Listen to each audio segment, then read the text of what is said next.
Hi friends, welcome back to our channel. ఈరోజు మీకైతే నేను ఒక మంచి పచ్చడిని అయితే పరిచయం చేయబోతున్నాను. ఇది బీరకాయ తొక్కు పచ్చడి అన్నమాట. మనం బీరకాయతో మనం కర్రీ చేసుకుంటామని తెలుసు, కానీ బీరకాయ తొక్కు మనం వేస్ట్గా పడేస్తారు చాలామంది. అలా పడేయకుండా చాలా కమ్మనైనా చాలా రుచికరమైన మన అన్నంలోకైనా చపాతీలోకైనా దేంట్లోకైనా చాలా రుచిగా ఉండే బీరకాయ తొక్కు పచ్చడి ఎలా చేసుకోవాలో చూపిస్తాను. దీంట్లో ఎన్నో పోషకాలు ఉంటాయన్నమాట. మనకి ఆరోగ్య సమస్యలు ఏమన్నా కూడా పోతాయి అన్నమాట తింటే. అది ఎలా చేసుకోవాలంటే రెసిపీ చూపిస్తాను రండి. మనం గ్యాస్ మీద గిన్నె పెట్టుకొని ఇప్పుడైతే ఫస్ట్ బీరకాయ తొక్కు తీసి పెట్టుకున్నాము మనం ముందుగానే. అది తొక్కేసుకుందాము.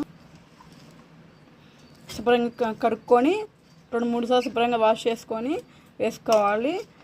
దీంట్లోకైతే పచ్చిమిరపకాయలు ఒక 10 వేసుకోవాలి. టమాటాలు ఒక 5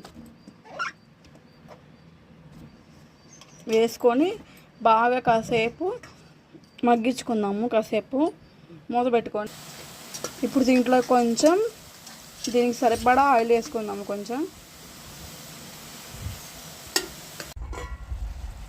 ఇదిగోండి, కొంచెంగా మగ్గుతుంది కదా. దీన్ని అయితే మనం మధ్యలో చిన్నగా ఇట్లా కలుపుకుంటూ ఉండాలి, లేదంటే అడుగు పట్టేస్తారు అన్నమాట. మధ్యలో ఇట్లా తిప్పుకుంటూ అలా ఒక 2-3 సార్లు తిప్పుకుంటూ ఉండాలి. కాసేపు మగ్గించుకుందాం. పచ్చడి అయితే బాగా మగ్గిపోయింది పచ్చడి. దీంట్లోకి ఫస్ట్ 1 స్పూన్ అయితే జీలకర్ర వేసుకుందాము. దీన్ని అయితే స్టవ్ ఆఫ్ చేసి దీన్ని అయితే కాసేపు చల్లార్చుకొని మిక్సీ పట్టుకుందాం. ఓకే, ఇప్పుడు స్టవ్ ఆఫ్ చేసుకున్నాం కదా, దాంట్లోకి అయితే కొంచెం చింతపండు, ఎందుకంటే చింతపండు మనం ఇప్పుడు లాస్ట్లో వేస్తే ఏంటంటే ఆ వేడికి ఇంకది మగ్గిపోయింది అన్నమాట. చింతపండు అయితే బాగా. ఇప్పుడు కొంచెం మా చెట్టు కరివేపాకు కొంచెం వేసుకుంటున్నాము. ఆ వేడికి బాగుంటుంది అన్నమాట. ఇది కూడా ఆ వేడికి కాసేపు మగ్గిపోయిద్ది. ఇది చల్లారిన తర్వాత మనం మిక్సీ పట్టుకుందాం. మిక్సీ జార్లో కొంచెం ఉప్పు, ఎల్లిపాయలు, కరివేపాకు, కొత్తిమీర వేసుకొని ఫస్ట్ మిక్సీ పట్టుకుందాము. ఇప్పుడు మనం ముందుగానే చల్లార్చి పెట్టుకున్న పచ్చడి కూడా దీంట్లో వేసుకొని పచ్చాగా మిక్సీ పట్టుకోవాలి. పచ్చగా ఉంటేనే ఈ పచ్చడి టేస్ట్ చాలా బాగుంటుంది.